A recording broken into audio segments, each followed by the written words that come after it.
कि मैं एनसीसी करना चाहता हूं, लेकिन इसके रिक्वायरमेंट्स क्या होते हैं। कुछ लोग बताते हैं कि इसमें 5-5 किलोमीटर रनिंग करना होता है, कुछ लोग बताते हैं कि इसमें आर्मी की तरह रनिंग करना होता है। तो जैसे आप तो वास्तविकता चीज़ से परिचित होंगे, आप तो उस चीज़ से गुजरे हैं। यदि आप एनसीसी ज्वाइन करना चाहते हैं तो आप 4 मिनट 20 सेकेंड में 1600 मीटर की जोरदार तैयारी कर लीजिए। क्या इसमें कुछ रिटर्न एग्जाम के भी प्रावधान है? बिल्कुल सर। रिटर्न एग्जाम की यदि बात करें तो आपको जनरल में बताएंगे हमें कि अगर आप एनसीसी कर लेते हैं, आपके पास सी सर्टिफिकेट हो जाता है या फिर बी सर्टिफिकेट हो जाता है, तो आप उसको कहाँ कहाँ पे यूज कर सकते हैं जो आपको इन फ्यूचर फ़ायदा दिला सके। कुछ लोगों का ये भी कहना होता है कि एनसीसी वाले को गन भी टच करने को मिलता है, गन भी चलाने को मिलता है, तो इसमें कितनी सच्चाई है? क्या आपको भी कभी गन चलाने का मौका मिला? बिल्कुल सर। यदि बात किया जाए गन की तो सबसे पहले मैं आपको जय हिंद। आज कारगिल विजय दिवस का शुभ अवसर और मैं इलाहाबाद विश्वविद्यालय के करीब से गुजर रहा था, तो मुझे एक युवा साथी मिले जो एनसीसी के ड्रेस में है। एनसीसी के ड्रेस को जब भी मैं देखता हूं तो मेरे अंदर एक उत्साह आ जाता है, क्योंकि मेरा भी बचपन में एक ख्वाहिश था कि मैं भी इस ड्रेस को पहनूं, लेकिन जानकारी के अभाव में मुझसे अवसर छूट गया। तो जितने भी लोग मुझसे जुड़े हुए हैं, अगर उनके घर में किसी की ख्वाहिश हो या आपकी स्वयं की ख्वाहिश हो इस ड्रेस को पहनना, तो आइए हम इस भाई से जानते हैं कि इस ड्रेस के पहनने की क्या रिक्वायरमेंट्स होती हैं, इस ड्रेस को पहनने के बाद कौन कौन से ऐसे अवसर होते हैं जहां आपको आसानी से छूट मिल सकते हैं। तो आइए हम इनसे मिलते हैं और जानते हैं। सबसे पहले आपका नाम?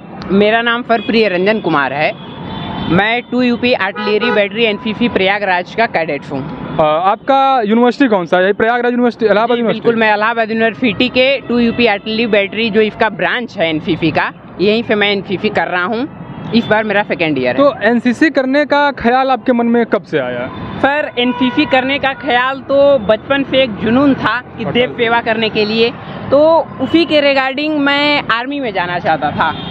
तो अभी वो सब चीज़ें प्रोसेस चल रही हैं, अभी अध्ययन चल रहा है, ग्रेजुएशन चल रहा है, तो मैंने सोचा क्यों ना कि वो अनुभव जो कल मुझे जहाँ पर कार्य करने हैं उसका अनुभव क्यों ना आज ही लिया जाए। जैसा कि मैंने पिछला वीडियो अपलोड किया था, तो बहुत सारे छात्रों की ये रिक्वायरमेंट थी कि मैं एनसीसी करना चाहता हूं, लेकिन इसके रिक्वायरमेंट्स क्या होते हैं। कुछ लोग बताते हैं कि इसमें 5-5 किलोमीटर रनिंग करना होता है, कुछ लोग बताते हैं कि इसमें आर्मी की तरह रनिंग करना होता है। तो जैसे आप तो वास्तविकता चीज़ से परिचित होंगे, आप तो उस चीज़ से गुजरे हैं, तो आप कृपया बताने का कष्ट करें कि क्या रिक्वायरमेंट होती है शुरुआत में। पर देखिए, जो एनसीसी ज्वाइन करने का प्रक्रिया है वो इलाहाबाद यूनिवर्सिटी के थ्रू यदि आप एनसीसी ज्वाइन करना चाहते हैं तो यहाँ पर क्या है कि यहाँ पर 4 यूनिट हैं, जिसमें पहले यूनिट का नाम है 6 यूनिट जो कि गर्ल बटालियन है। यहाँ पर बॉयज़ की एंट्री नहीं होती, यहाँ बॉयज़ एडमिशन नहीं ले सकते हैं। उसके बाद दूसरा है 15 यूपी बीएन एनसीसी, यहाँ पर बॉयज़ गर्ल दोनों ले सकते हैं। उसके बाद है 2 यूपी आर्टिलरी बैटरी, और उसके बाद एक नेवल विंग्स भी है जो कि 1 यूपी नेवल विंग्स कहलाता है। ये चारों यूनिट इलाहाबाद यूनिवर्सिटी का है। यदि शुरुआत में क्या रिक्वायरमेंट्स होती है? रनिंग होता है, रिटर्न होता है? बिल्कुल सर। इसके लिए सबसे पहले आपको इलाहाबाद यूनिवर्सिटी में एडमिशन लेना पड़ेगा। उसके बाद आप जिस भी बटालियन में एडमिशन लेना चाहते हैं वहाँ का फॉर्म निकलेगा, आप वहाँ फॉर्म भरिए। अब इसमें प्रोसेस क्या होता है कि हम ज्वाइन कैसे करें, तो इसके लिए सबसे पहले फिजिकल टेस्ट होता है। फिजिकल टेस्ट में रनिंग सबसे मोस्ट इम्पॉर्टेंट होता है। यदि आप एनसीसी ज्वाइन करना चाहते हैं तो आप 4 मिनट 20 सेकेंड में 1600 मीटर की जोरदार तैयारी कर लीजिए, क्योंकि सीटें बहुत कम होती हैं। 4 मिनट 20 सेकंड, यानी यूँ कहे तो आर्मी के लेवल की रनिंग होनी चाहिए। आर्मी के लेवल की एकदम रनिंग पूरी तैयारी होनी चाहिए। और यदि आप आर्मी की तैयारी एकदम रनिंग की पूरी तरीके से किए हैं तो आपका एनसीसी सिलेक्शन हो जाएंगे। कुछ अन्य सारे रिक्वायरमेंट भी ये डायरेक्ट ग्रेजुएशन में आने पर ये प्रोसेस है इसके। लेकिन अगर हम पहले से ही एनसीसी कर रहे हैं, 11th 12th से हैं, तो फिर ग्रेजुएशन में आते हैं तो उसके क्या प्रावधान है? कुछ छूट मिलते हैं या फिर उनके लिए भी सेम प्रोसेस होते हैं? सर यदि आप 11th 12th में ए सर्टिफिकेट बी सर्टिफिकेट कर चुके हैं तो सी सर्टिफिकेट क्या इलाहाबाद यूनिवर्सिटी के जो यूनिट हैं वो कराते हैं कि नहीं कराते हैं, इसके रिगार्डिंग आपको यूनिट पे जाकर के बात करना पड़ेगा व्यक्तिगत रूप से, और इसकी जानकारी आपको यूनिट के थ्रू ही प्रोवाइड की जाएगी। चलिए, ये आपने बताया, क्या इसमें कुछ रिटर्न एग्जाम के भी प्रावधान है? बिल्कुल सर। रिटर्न एग्जाम की यदि बात करें तो आपको general maths, general competitive reasoning और इंग्लिश के कुछ ग्रामर और जनरल नॉलेज के ही क्वेश्चंस आते हैं। मिनिमम 50 क्वेश्चंस रहते हैं, जो कि यदि आप 2 यूपी आर्टिलरी बैटरी में एग्जाम देंगे रिटर्न का तो आपको इंग्लिश में देना पड़ेगा, और यदि आप 15 यूपी बीएन एनसीसी में देते हैं तो वहाँ का रिटर्न हिंदी में होता है। मतलब यहाँ से अगर आप इलाहाबाद विश्वविद्यालय से अगर आप करते हैं एनसीसी कैडेट की बनना चाहते हैं तो आपको हिंदी और इंग्लिश दोनों बटालियन में आप जा सकते हैं। बिल्कुल सर, बिल्कुल आप दोनों बटालियन में जा सकते हैं। और इसमें पर विशेष बात ये ध्यान रखने की ज़रूरत है कि आपको एक्टिव पर्सन होना इम्पोर्टेंट है, क्योंकि एनसीसी लेकर के आप अनएक्टिव नहीं हो सकते हैं। आपको समय समय पे यूनिट्स बुलाए जाएंगे, बहुत सारे ड्रिल कराए जाते हैं, बहुत सारी एक्टिविटी कराई जाती हैं, जिससे आपका पर्सनालिटी डेवलप होता है। कुछ लोगों का ये भी मानना है, कहना है कि अगर हम एनसीसी ले लेते हैं तो पढ़ाई हमारा बहुत हद तक प्रभावित हो जाता है, तो इस पे क्या आप कहना कहेंगे? क्या आपके साथ भी ऐसी कठिनाइयाँ होती हैं जब पढ़ाई और एनसीसी के कुछ कार्यक्रमों में से किसी एक को चुनने का मौका मिलता है तो उसमें कठिनाइयाँ होती हैं?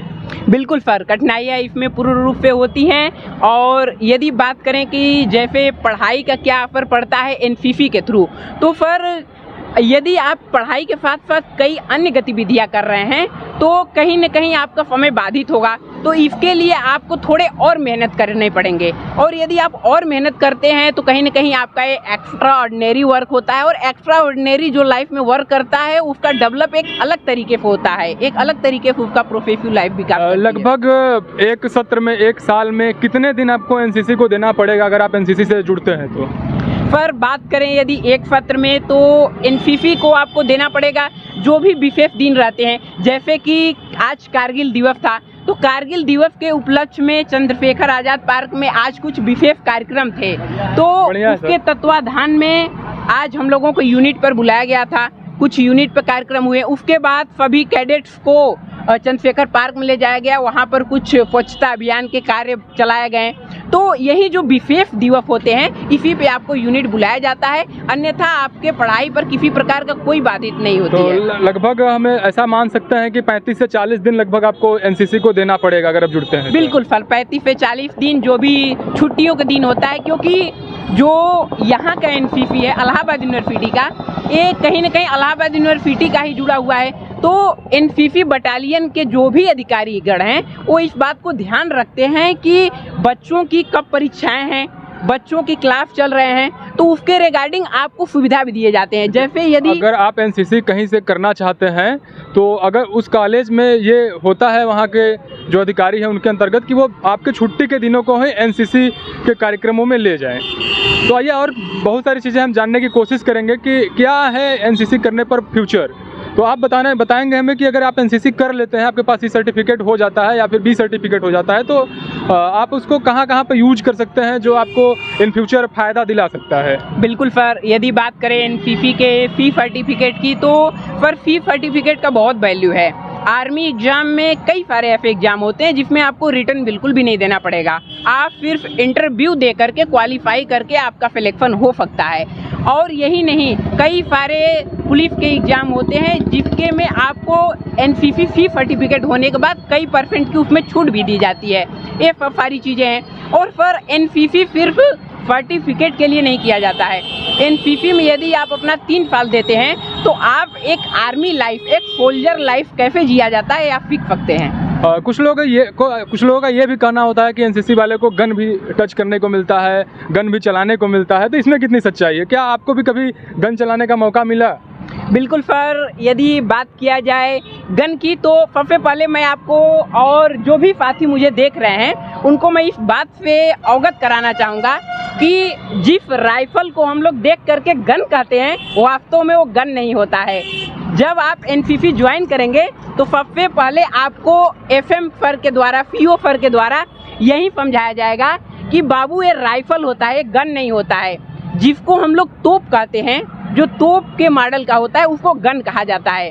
तो सबसे पहले तो ये जान लीजिए कि हम लोगों को गन चलाने के लिए अनुमति नहीं मिलती है, क्योंकि गन युद्धों के दौरान प्रयोग किया जाता है। हाँ, गन जैसे मशीन गन जो हुआ, बिल्कुल वो गन होते हैं। यहाँ पर जो ट्रेनिंग होती है वो राइफल्स के थ्रू होती है। तो राइफल्स के थ्रू, जैसा कि अभी मेरा 2nd ईयर है, बी सर्टिफिकेट प्रारंभ हुआ है, तो अभी तक फायरिंग का तो कोई चांस नहीं मिला। बाकी जो भी प्रैक्टिस कराए जाते हैं वो राइफल के थ्रू ही कराए जाते हैं। जैसे जो भी गार्ड ऑफ ऑनर चढ़ना होता है तो उसमें सारा राइफल की प्रैक्टिस कराई जाती है, मैप रीडिंग सिखाई जाती है, मतलब आर्मी की जितनी भी गतिविधियां होती हैं सारा कराया जाता है। एक तरीके से अगर आप एनसीसी करते हैं तो 3 साल में आप पूरे आर्मी की ट्रेनिंग करके निकलते हैं। तो यहाँ तक आप कह सकते हैं कि एक जो अग्निवीर योजना है उसमें आप 4-5 साल की नौकरी मिलती है, यहाँ पे तो आप 3 साल का पूरा सिर्फ ट्रेनिंग ही करते हैं। तो ऐसे ही नहीं, एक एनसीसी करने वाले युवा के प्रति सबका सम्मान होता है। जिस उम्र में लोग पबजी और फ्री फायर में गनों को यूज करते हैं, उस उम्र में ये लोग रियल लाइफ में गन चलाते हैं, और ऐसे लोगों पे हमें गर्व महसूस होता है जो अपने घूमने टहलने की उम्र में आर्मी जैसी ट्रेनिंग करके, कड़ी तपस्या करके इस शरीर को गलाते हैं और उस काबिल लोहा बनाते हैं कि अगर अवसर मिला तो ये भी सीमा पर जा सकते हैं। अगर आज भी कुछ ऐसी स्थिति उत्पन्न होती है तो इनके हाथ में कमान दिया जा सकता है। तो अब एनसीसी करके आपको कैसा महसूस हो रहा है? अभी तक आपका 1-2 साल तो बीत ही चुका होगा। बिल्कुल सर, जैसा बात करें हम एनसीसी लाइफ का, तो जब मैं एनसीसी ज्वाइन नहीं किया था तो मेरी लाइफ एक अलग रूटीन में चलती थी, उसका रास्ता ही अलग था। शरीर में आलस्य का होना, टाइम का पंक्चुअल ना होना, किसी भी काम को टालना। लेकिन जब मैंने एनसीसी को ज्वाइन किया, एनसीसी की गतिविधियां जिस प्रकार से यूनिट पे कराई गई, उसके बाद से मैं टाइम का बिल्कुल भी एकदम पंक्चुअल हो गया हूँ। अगर आप लाइफ में टाइम को लेकर के, टाइम मैनेजमेंट को लेकर के, डिसिप्लिन को लेकर के, यदि आपकी लाइफ सही नहीं, क्योंकि लाइफ में जो कुछ भी आप करेंगे, अगर आपका डिसिप्लिन रहेगा, टाइम को पंक्चुअल रहेंगे, तभी लाइफ में आपको सक्सेस मिलती है। एक चीज़ और कि अगर जो नए छात्र एनसीसी से जुड़ते हैं तो उनके लिए आपका क्या संदेश रहेगा? ये आखिरी क्वेश्चन आपसे था। बिल्कुल सर, बात करें यदि नए छात्रों का, तो सबसे पहले नए छात्रों का इलाहाबाद यूनिवर्सिटी के एनसीसी में स्वागत है मेरे तरफ से। अगर कहीं और भी अपने नज़दीकी, क्योंकि सारे छात्र तो, सारे दर्शक हमारे जो है अपने घर के लोगों को इलाहाबाद विश्वविद्यालय में भेजने में असमर्थ भी हो सकते हैं, तो कहीं से भी अगर कोई एनसीसी ज्वाइन करता है तो उसके लिए आपका क्या संदेश रहेगा? बिल्कुल सर, सबसे पहले जो भी एनसीसी ज्वाइन करते हैं उनको मैं यही कहना चाहूँगा कि देश के प्रति सम्मान रखें और हमेशा देश के लिए सदैव तत्पर रहें। देश के समर्पण की भावना होनी चाहिए। दूसरी बात रही कि यदि आप इलाहाबाद यूनिवर्सिटी नहीं आ पाते हैं तो जहाँ पर भी आप ग्रेजुएशन कर रहे हैं वहाँ पर भी एनसीसी कराई जाती है, क्योंकि एनसीसी कैडेट्स पूरे देश भर में फैले हुए हैं, लाखों की संख्या एनसीसी है। तो जहाँ पर भी आप ग्रेजुएशन कर रहे हैं, 11th-12th में है तब भी आप कर सकते हैं। 11th-12th में भी एनसीसी कराई जाती है, 9th-10th में भी कराई जा सकती है। तो जिस स्कूल में आप, जिस इंस्टीट्यूशन में आप वहाँ पढ़ाई कर रहे हैं, वहाँ के टीचर से बात कीजिए। अगर आपके एनसीसी के टीचर नहीं मिलते हैं तो आप स्पोर्ट टीचर से जाकर बात कीजिए, उनसे बोलिए सर मैं एनसीसी करना चाहता हूँ। तो अगर वहाँ पे एनसीसी प्रोवाइड कराई जाती रहेगी तो सर आपको बताएंगे और वहाँ पे आप ज्वाइन करके वहाँ एनसीसी का अनुभव ले सकते हैं।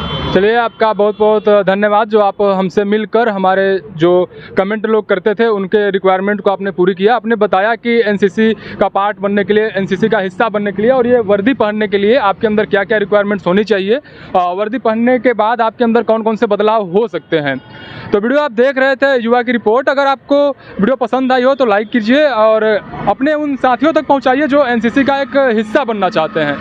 तो वीडियो अंत तक देखने के लिए आपका बहुत बहुत धन्यवाद। जय हिंद।